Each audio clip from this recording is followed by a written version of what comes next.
The most important thing to remember, in my opinion, is simply this. This is an opportunity for these young kids in this city to enjoy a state-of-the-art complex. And by that I mean wonderful fields, a fun situation, a great parking situation, just everything. The experience is going to be amazing. Step into the Fieldhouse, your front row seat to legendary victories and untold stories. Hey, I'm your host, Lance Leonard, breaking down sports from the inside out, along with co-host Jimmy Lackey.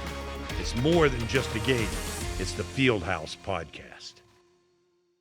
Hey, welcome into the Fieldhouse Podcast.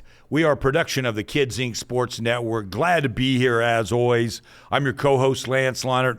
We have Jimmy Lackey. Jimmy, you know the drill, man. What's the best thing that happened to Jimmy Lackey today, on this day?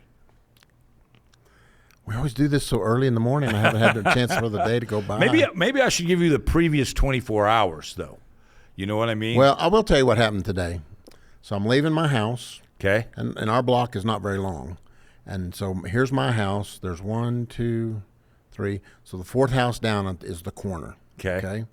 And that's where my grandkids stay during the day. That's their babysitter's place.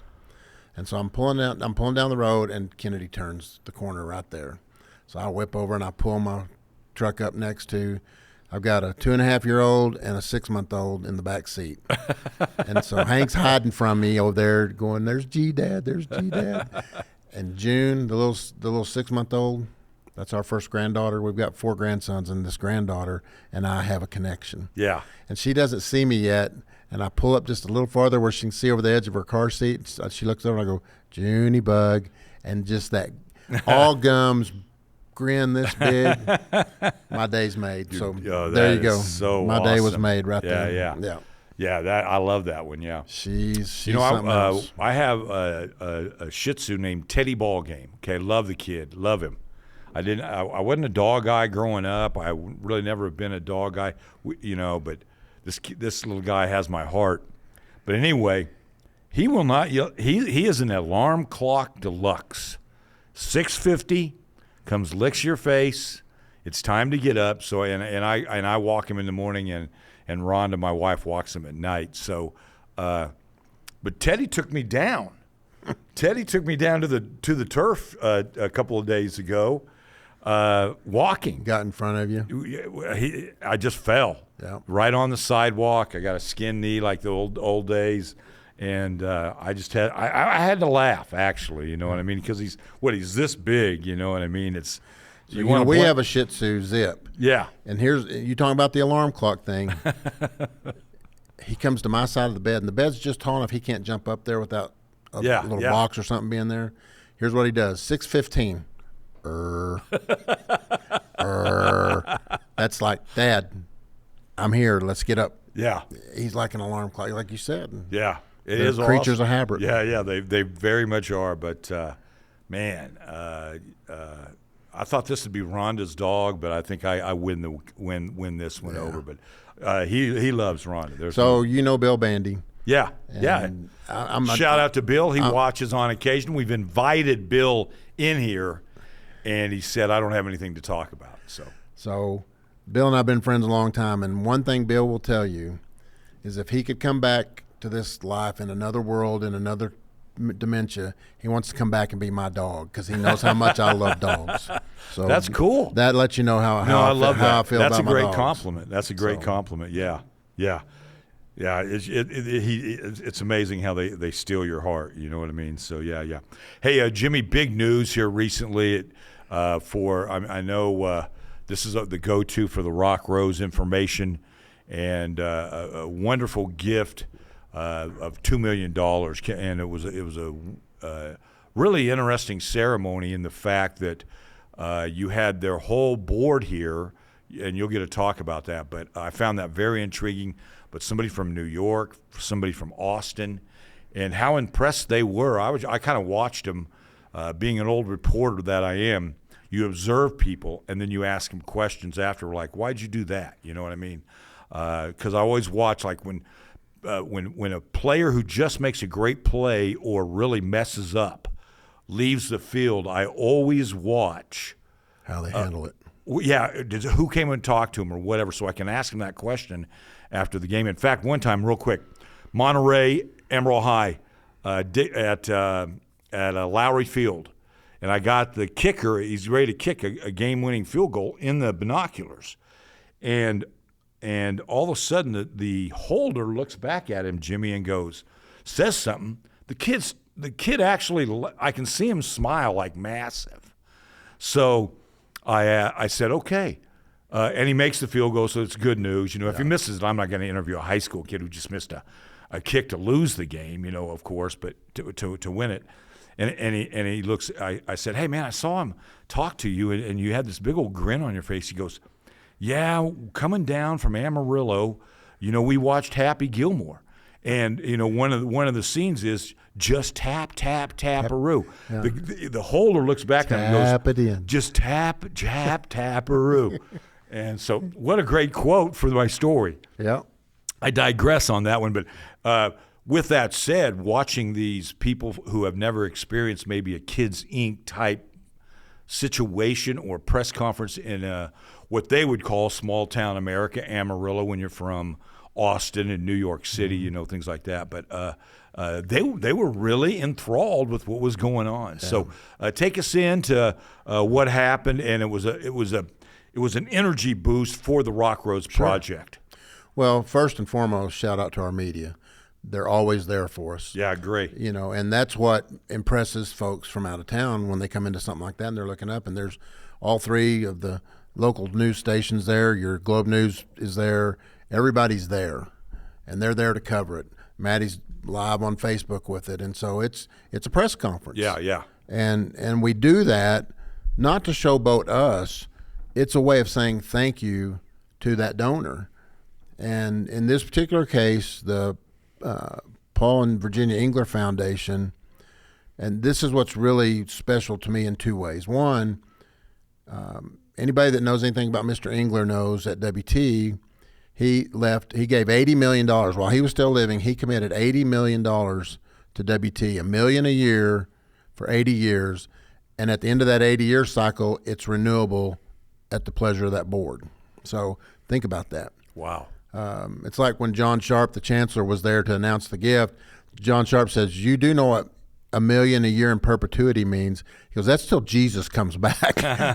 So that's a long time from now. Yeah. And I thought, what a great line. Yeah.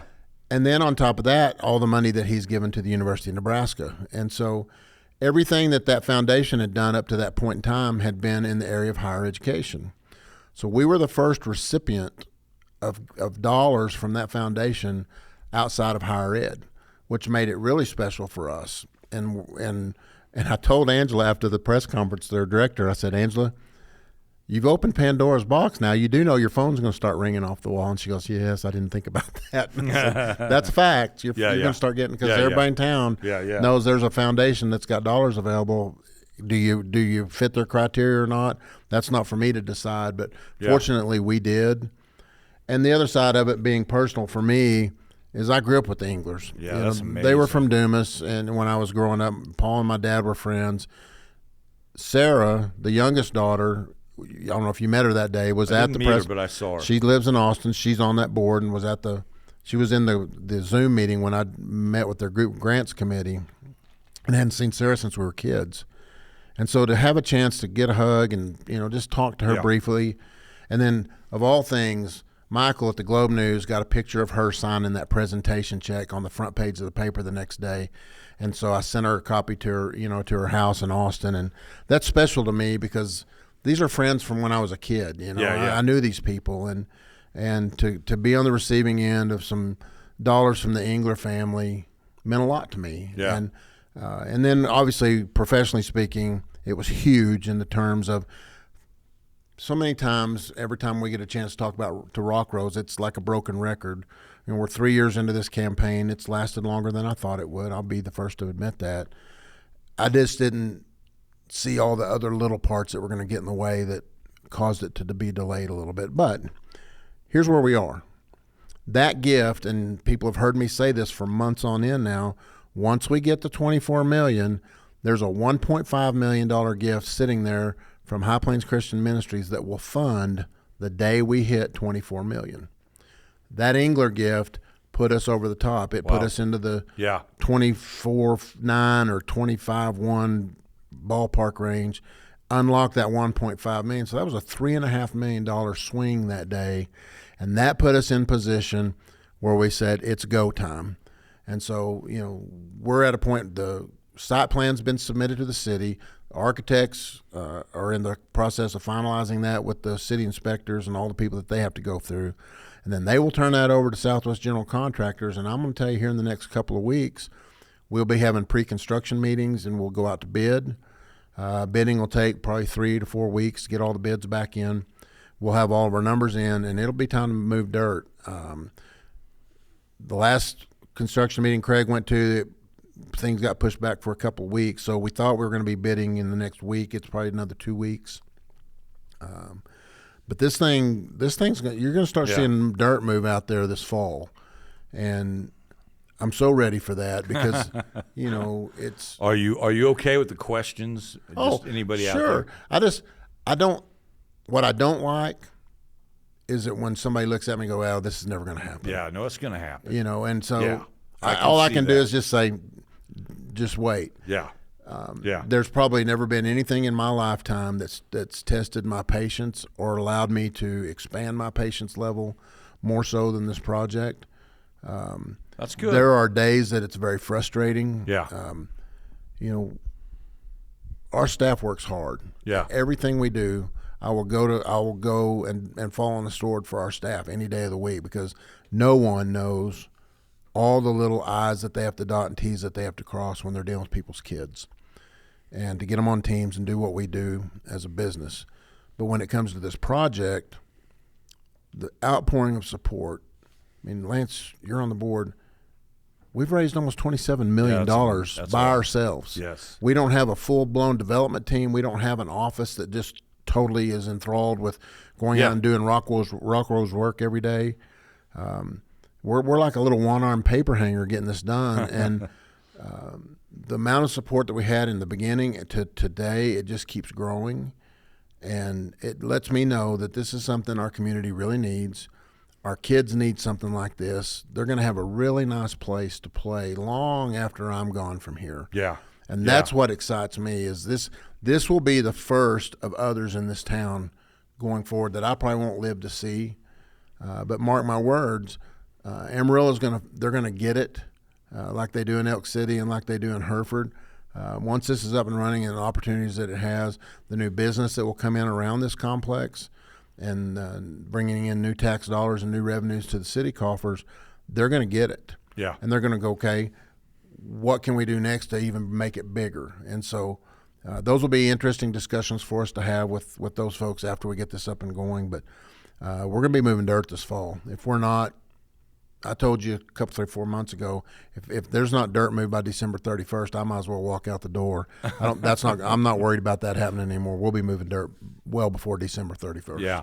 The most important thing to remember, in my opinion, is simply this. This is an opportunity for these young kids in this city to enjoy a state-of-the-art complex, and by that I mean wonderful fields, a fun situation, a great parking situation, just everything.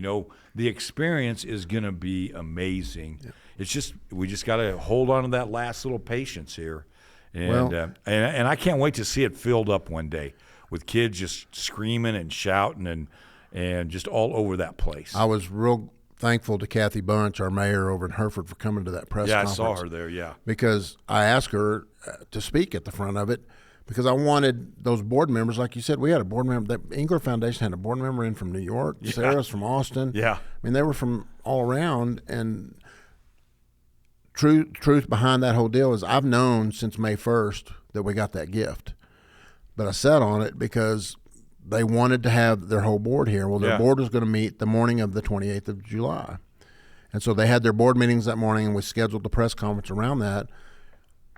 But they got to see the investment of the community in that press conference. And to have Kathy come in and tell them what's going on in Hereford, 45 miles away from here, and what we're going to be experiencing on a larger level here, it gets you excited about it. It's real because they're seeing it in Hereford. They're seeing it in Elk City. Yeah. And I just had a Zoom call with some folks in Altus. They're looking at building some stuff over there, and they were just asking us about, what we'd built and how it's worked. And, do you turf half the field and leave the outfields? I said, absolutely not. Turf the whole thing. Yeah. What you'll save over the next 10 years in maintenance and water and all that, we'll pay for that turf. Go look at no disrespect to what's going on. Amarillo ISD does a great job, but the softball fields are all. You still got to maintain the outfield. You still got to maintain the outfield. You got to water it. You got to fertilize it. Baseball fields are half and half. Softball fields aren't. Yeah. Obviously, a lot smaller. They asked me that question. They said,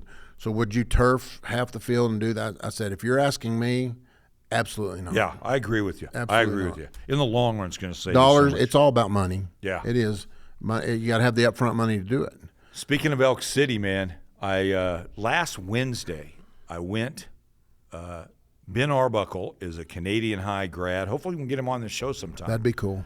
And his wife is from Canyon. His in-laws live in Canyon. Big OU fans, by the way. Didn't even know this was going to happen. Oh, yeah. Anyway, he's the offensive coordinator at age 29. And Coach Venables over there kind of does all the talking. I'm okay with that. You know what I mean? Sure. Each coach has their own style. He likes to do all the talking. It's not going to be the offensive coordinator, defensive coordinator. Coach McGuire down in Tech loves everybody to talk. Yep. You know what I mean? But Venables is kind of that way. Well, Ben was able to get in front of the media for the first time as an OU OC officially. And so he told us, hey, look, I'm talking. So Cale and I and Korn over at Channel 4 got up at 5 a.m., drove over to Norman, watched the press conference, and went back. I saw Korn's interview with him. It was very good. Yeah, she did a good job with that, yeah. Elk City, we went through, though, and you can just see even I think somebody had a friend who had played out there, and they said, man, it was a great experience. So that's what's going to happen. Yeah. That word of knowledge. But anyway, hey, how about Ben at 29, calling plays for the Sooners? And I'm going to tell you what, I thought he'd be way uptight. It was the next day was the first day of practice, okay? And I thought he'd be way uptight. You know what? I think he can compartmentize. He has a young boy now, married, making $1.5 million a year, great money. So he's living a dream, obviously, at 29. I think it was 4.5 years ago, he is the offensive coordinator at Seminole. Yep. Getting ready to play your Dumas Demons on opening night at the end of August. And now he's getting ready, to get into the SEC. Yep. Just 4 years ago. So it's an amazing story. He's a great guy, very humble guy. But here's the other thing, Jimmy. When you don't realize, he gave us a quick tour, you know what I mean, of the whole place. So you walk by, here's 7 Heisman trophies all sitting out there. That's you know what cool. I mean? Yeah. You have all this history, of OU football. And then you go into the coach's office. There is the starting quarterback for OU making $3 million this year. Shorts on, T-shirt. He's making more than the offensive coordinator. Yeah, exactly. And Ben brought him over from Washington State. Yep. Casual conversation, it was just like, wow. Yeah. You know what I mean? But then and then things like this. He goes, and we're walking by the office, and he kind of walks in there. It's DeMarco Murray, their running back coach. Obviously, number 28, Dallas Cowboys. Yep. You know him well. Yep. Great player. Still could run the rock, Yep. Casual conversation with him, It's like J.R. Compton. Every time I see J.R., I think he could still get in the running back and go. I agree. Yeah, but isn't that crazy how that happens, though? Yeah. There's a 29-year-old. So I don't know Ben. Played at West Texas A&M, played at Canadian, yes. Yeah. I mean, I've met him, but I don't know him. He certainly doesn't know me. Yeah. I know his wife very well. Oh, okay. So Lauren grew up about 4 houses down from us. She and my middle daughter were best friends. Yeah. Best friends. I've known Lauren since they were little bitty. Mark and Mary, good friends. Yeah. If I were in Ben's shoes, I think one of the coolest legacies he has going for him is Kylie Hunter was his sister-in-law. So our park in Canyon's named after Kylie. That was Lauren's older sister. And anybody in Canyon knows who Kylie is. And Kylie passed away a few years ago. But she was a greeter at Feldman. She was the greeter at Pepito. She was the greeter of Canyon. And if you told her your name, she always remembered your name. And she was Jayla's. She was a year older than my oldest daughter, and she was the manager on the team. And Jayla would sit down on a volleyball game, and go, Kylie, did you get those extra marks for me? And Kylie was just awesome. But that's cool. If I were in Ben's shoes, his greatest legacy will be that his sister-in-law was Kylie Hunter. But Mark and Mary were good friends of ours. Probably believes that too. But you hit the nail on the head a while ago. Mark Hunter is probably one of the biggest OU fans I know. And then and Mark would travel to Washington State to watch games. He went. I don't know how many times after he retired. I don't know how many games he went to watch up in Washington State. But now, it's a hop, skip, and a jump now for him, and get to go where he loves to go. I know. They are living the dream too. Yeah, they are, and they're inside of that. They have to be. So, very, very cool though. I'm glad you shared that, but. I didn't know all that background, but that's amazing. But by the way, I mean, he loves to come back to Canyon, just go play golf with whoever, you know what I mean, in the family situation, and shot 1 under at Amarillo Country Club. Wow. I know, that's what I said. Wow. He kind of casually said it too, and I wanted more of that. And he was in a situation where he didn't want to talk golf because you quote unquote coaches can't be. You're on work. Yeah. You're on work duty. Yeah. So yeah. Yeah, it's. But that's cool. It's fun to see. Love seeing local boy. 806ers. Yeah, local boy. I mean, like Lincoln Riley. Yeah. I mean, Yeah, mule shoe. Yeah, it happens. Yeah. If you don't believe that you can do something, there's 2 good examples. I agree. It's a tough world. Oh, it's a tough world. You're under the microscope. Yeah. He's got to win. If you make it work. I mean, in fact, one of the questions to Venables, you hired a 29-year, and it's Barry over at Oklahoma, and a terrific writer, kind of a curmudgeon, I would call him. He'd be okay with that, I think. But so he asked, hey, you got a 29-year-old. Well, what's up with that? Well, there's a reason he's gone from Seminole to Western Kentucky to Washington State, now to OU. Yeah. Just give the kid a chance. Yeah, give the kid a chance. Yeah. I love that. So, hey, while we're here, let's talk Micah Parsons. Everybody's talking about it. I've got kind of a new take on that. Obviously, he hasn't signed yet. Went on Twitter, and said, trade me. Don't want to be here. I doesn't feel like I need to be here anymore. That's kind of the way you answer things today. It'd be way different back when. Jerry's not overly concerned. You can tell in his conversations. I'm 100% sure he's going to sign eventually. It's just really awkward that why they just can't do it now if they're going to eventually do it in 3 or 4 weeks. I've got 2 things to ask you, Jimmy. How awkward is it? And he's doing the right thing. He's showing up every day.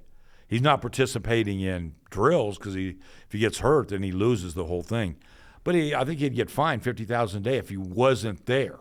They didn't say he had to participate in the contract, as I understand it. In practice, you just have to be there. But that's way awkward. What's your thought? But here's my thought on the situation, okay?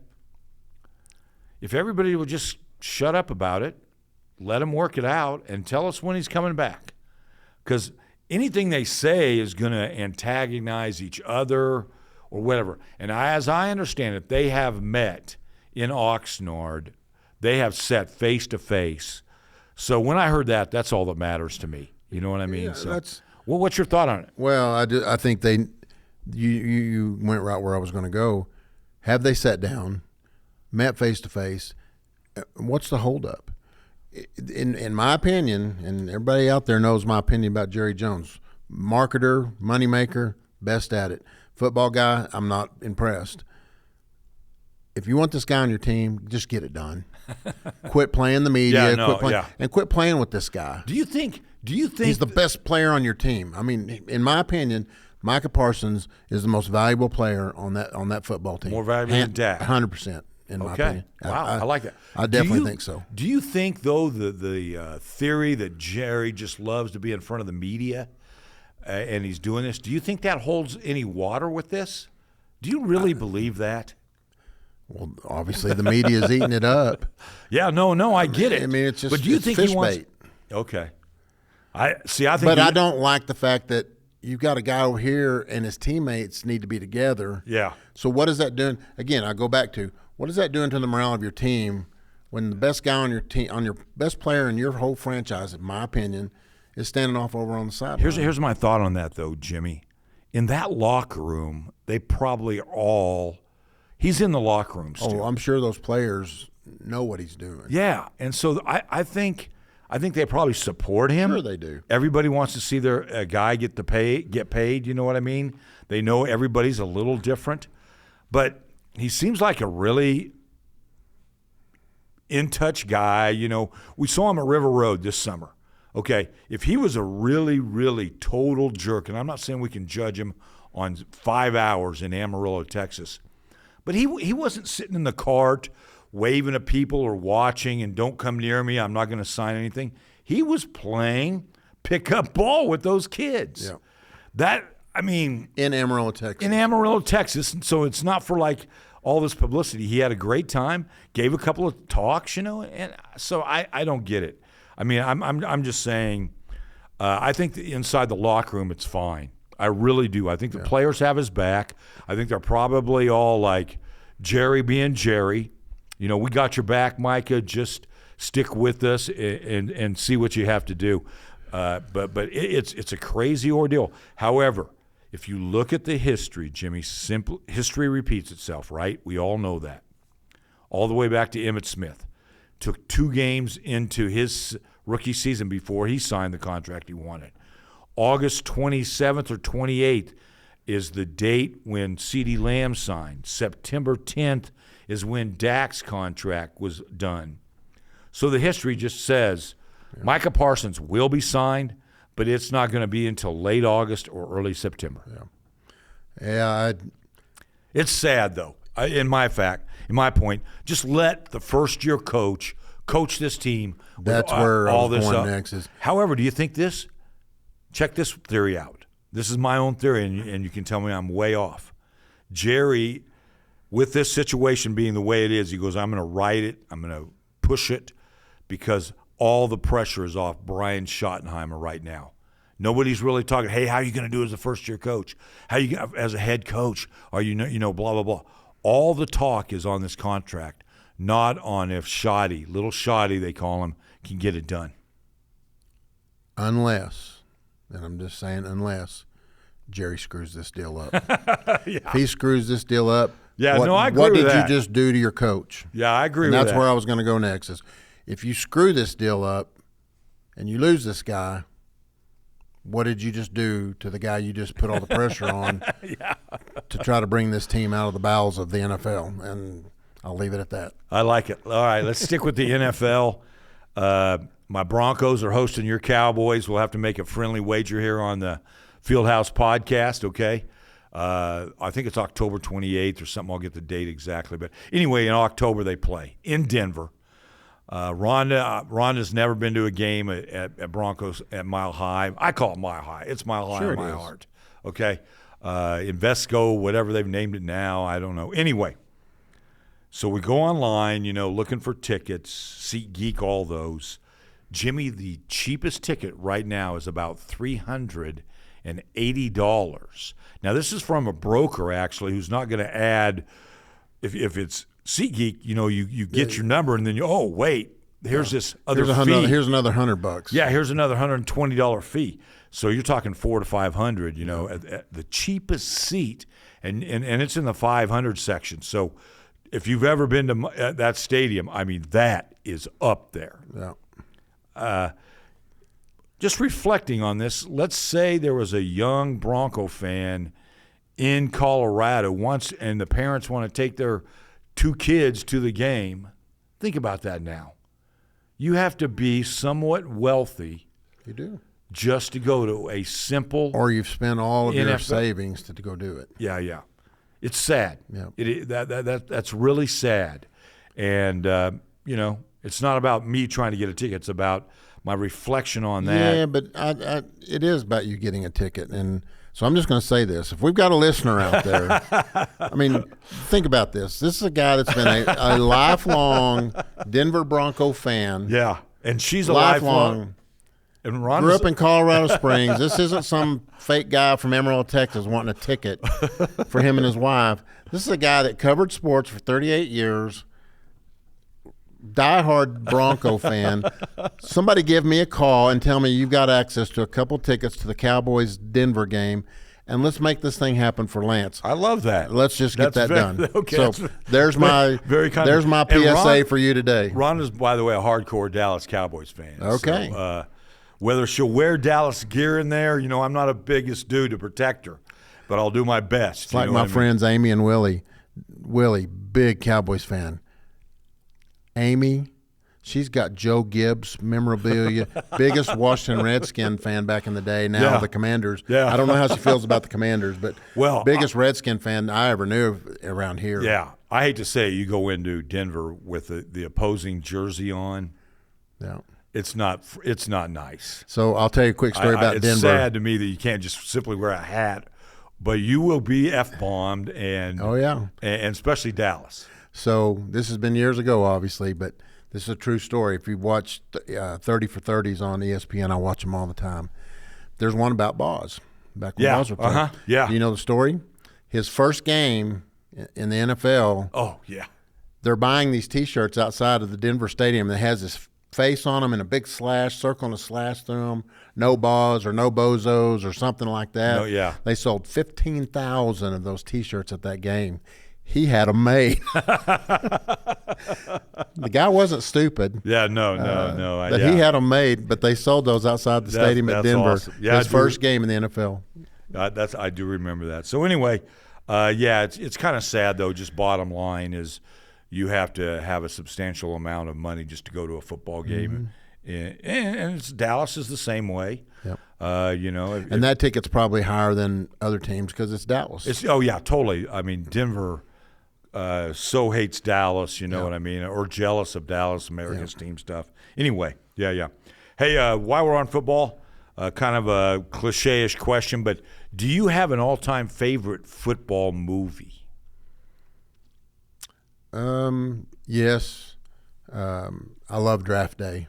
Really? Oh, I love Draft Day. That's awesome. I love Draft Day. Is that right?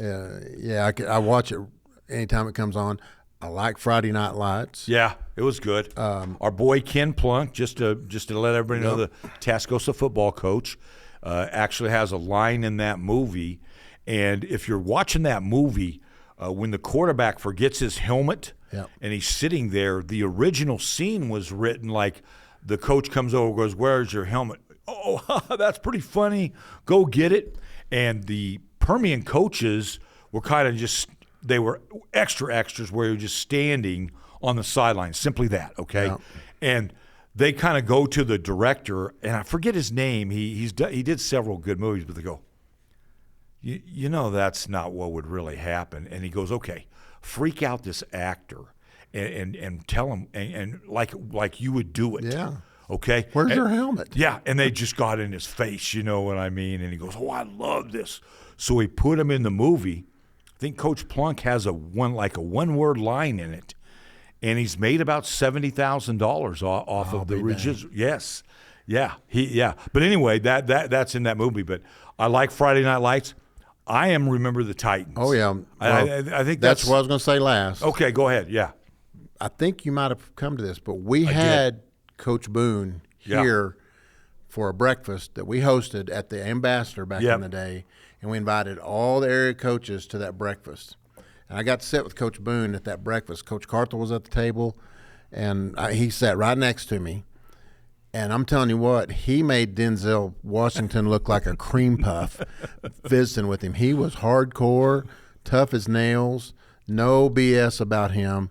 But I loved every minute of getting a chance to sit with him. That's cool. But that movie, and I asked him point blank, I said, fiction to reality. He said 80-20. Yeah, it's got to be. And Friday Night Lights is the same way. Oh, yeah, totally. And they all are because they got to sell tickets. But the theory behind it all is the same, and there's a lot of truth to it. But Coach Boone, having literally sat with him and had a chance to visit with him, man. That one is at the top of my list. But I love Draft Day. I love Friday Night Lights. And I'm going to tell you, this past weekend, was the first weekend in a long time that I didn't have a lot going on. And so on Friday, I literally sat around the house. Kim was at work, and I just turned E60 or 30 for 30 on, and a movie came on, and I learned stuff that I never knew behind the scenes with Friday Night Lights. It's called What Carter Lost. Have you ever seen it? Oh, yeah, I have seen that, yeah. I never knew any of that went on behind the scenes about in the movie Friday Night Lights, they come to play Dallas Carter. In the movie for the state championship. Technically, it was for the state semis in real life. Right. But the story behind the Carter team. Because they have Emerald team, High playing, yeah. But the story behind the Carter team, and I'll just make this real quick. You need to go watch this. What Carter Lost. Monday before the playoffs start that year, UIL gets an anonymous phone call, and the mom or whoever the lady was says, I want my daughter to get the same grade that player got. And it was a Dallas Carter deal. TEA goes and investigates. On Thursday, the Carter's scheduled to play their first playoff game on Friday. On Thursday, TEA declares them ineligible, no pass, no play. So they're not playing. So the community gets together, obviously get lawyers involved. Friday, they get an injunction, and they get to play. And every week through that whole season are this series of injunctions and all this stuff going on. And I'm going to leave it at that because it gets even deeper as the season finishes. They win the state championship, and I'll leave it there. You need to go watch What Carter Lost on the ESPN 30 for 30. Yeah. Oh, my gosh. And then the aftermath This of it. wasn't fake stuff. Yeah. These are the real players talking, what happened to them. I'm not going to go into it because you need to go watch it. You're going to be shocked. If you don't know this story, you're going to be stunned what all went on with that part of the deal that wasn't any part of the movie. Yeah. They just made them out on the movie to be the biggest, baddest guys. But, Jesse Armstead that played at Miami, won 2 national titles, played in the NFL for 11 years as a special assistant at the front office with the Giants, was on that team. This is an incredible story they did. They're interviewing Galloway and Skip Bayless and all those guys that were covering all that back in the day. It's impressive. Dale Hansen. Yeah. If you're a sports fan and you know that movie, Friday Night Lights, this would be like what Paul Harvey would say, and here's the rest of the story. You need to go watch it. It's impressive. Yeah, and it's well done, too. And it's sad as well. It's very sad. Here's the deal. How many other schools were sort of like that, though? Sure. That's the thing you got to look at. But what happened to those 6 to 11 kids after? Yeah. That's what's crazy. That's what you got to go watch. There's the season, and then there's the after season, and you got to go watch it. So it's about an hour and 15 minutes long. It's not a long deal. Yeah. But it's well documented. Well, with your time, and it's outstanding. Yeah, there's some good football movies. There's some corny ones as well. Yeah, but remember the Titans. The Gipper. What's that? Remember the Titans. You see some of those guys now in other movies, and you just know that's Petey. I see Petey on other stuff. There's Petey right there. Even the dancing in it, even everything in it. Yeah. So I love that. Yeah. What's the guy that ended up in the Barbie movie? Oh yeah, played, kind of a skinny dude that played. I can't think of his name, but was he Sunshine? No. No. Yeah, we'll figure it out. Oh, the guy that played Ken in the Barbie movie. I didn't watch. I didn't either. Movie. He was on they were on a show. Everybody's gonna know him. Yeah, I just don't know his name. Yeah. But he's a big star. What's his name, Maddie?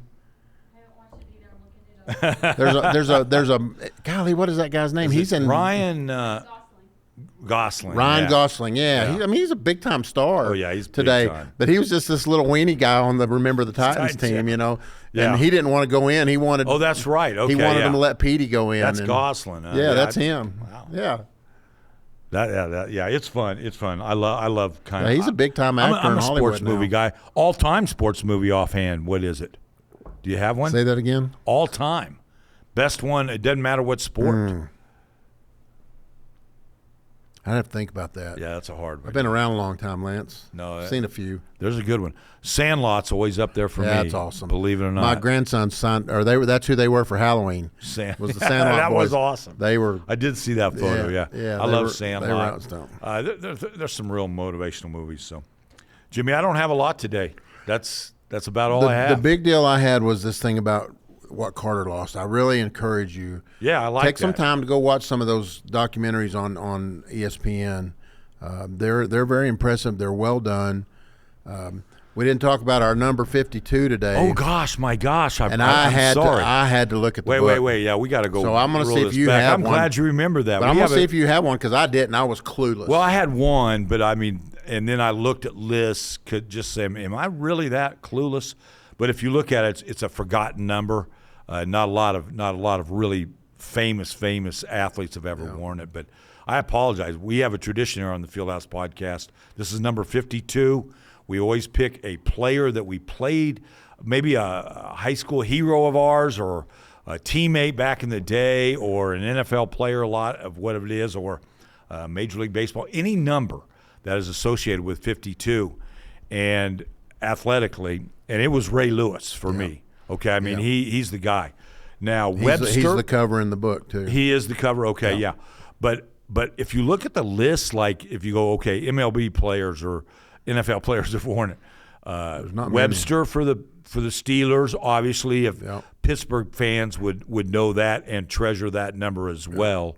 But really, not that many. Mike Webster? Mike Webster, yeah. Tragic. I mean, obviously a center for their great teams, great Steeler teams. But I think Ray Lewis overall is the 52. Yeah, it's wild. Yeah, it is. It's like you said, it's not a number. Did you have a 52 off the top of your head? No, I couldn't come up with that. Are you going to have a 53? I'm going to have to think about it. Are you going to have a 54? Yeah. Okay. I got a 54. I hope so. Yeah, I got a 54. Okay, all right. So, Jimmy, as always, thanks, man. I really enjoyed the conversation. Two things, I'll finish this up. Hey, real quick, two-a-days started. I mean, no more two-a-days, obviously, but Texas high school football started. Maybe we'll try to bring in a coach just to visit what's it like nowadays. I've had on my if you want to tune in daily, I'm on 5 to 6 on 102.9 FM, the Panhandle Sports Star. I do a thing called the Drive at 5, but I'm having like high school coaches today. I'm having Kurt Habither on, the Groover coach. Yep. I had to start up with the Dunham brothers, Dumas and Amarillo High, and we were just joking around. But if you put those two guys in a room of enthusiasm, let's say you had a world championship for enthusiastic people, and you could only pick it was 2-on-2. I think the Dunham brothers would That's go WWE style. Yeah, but they would win it, maybe, I think. So anyway, we'll try to get somebody in. Just remember, those kids are out there working hard. It's a really nervous time for them to be varsity or whatever's going to happen to them. And it's not that far away, August 28th. Just anybody who wants to attend a game in Dick Bivens Stadium, that is Tascosa Paladuro, and the ante has gone up. Paladuro, I think Tascosa's 14-2, Jimmy, in the last 16 years against them. But one of those losses was last year. Yep. And PD's got a couple of young men. Vern Blair going to UNLV are committed. Darian Lewis committed to North Carolina. Bill Belichick. Yep. Tascosa is hearing all this noise, all this love Paladuro's getting. So it is rivalry time again in Amarillo, the opening night of football. Got volleyball going. Yes. We ran into a friend last night. Kid was all smiles. I won't say what school or anything because I don't want to get a bunch of stuff started on that. But freshman made varsity. Wow. So she can play. Yeah. And I'm excited for her. They're family friends. And so, that's good stuff to see. And like you said, it's hot. Those poor football guys, man, it's hot. And, yeah, especially 100 now. Right? And they're on that turf, and turf can get hot. Here's what I'll say to finish up. We're in the thick of registration for all of our fall sports here at Kids Inc. Parents are listening out there. Do my staff a favor. Get your kid registered now so we can get them on teams. They're forming teams now. And the better off, you don't have to pay today, but, man, if you just get them registered. That way we can get your kiddo on a team. You can pay later. There's a deadline for payment down the road. But we just need to get all those registrations in so we can get them. We're going to start checking out football equipment on the 16th. Man, when you're so little, it's here. Yeah. When you're little and you're getting those pads, man, that was a big, big deal, yeah, man. It's here. Yeah. And we've got stuff happening everywhere, Elk City and Dalhart and Hereford. So get your kiddos registered, whatever town you're in. We need to get them all registered for these fall sports. All right, man. Good stuff today, Jimmy. Thanks. Hey, thank you very much. All right, let's hop out of here. This was the Fieldhouse Podcast. Remember, it is a production of the Kids Inc. Sports Network. We'll see you when we see you.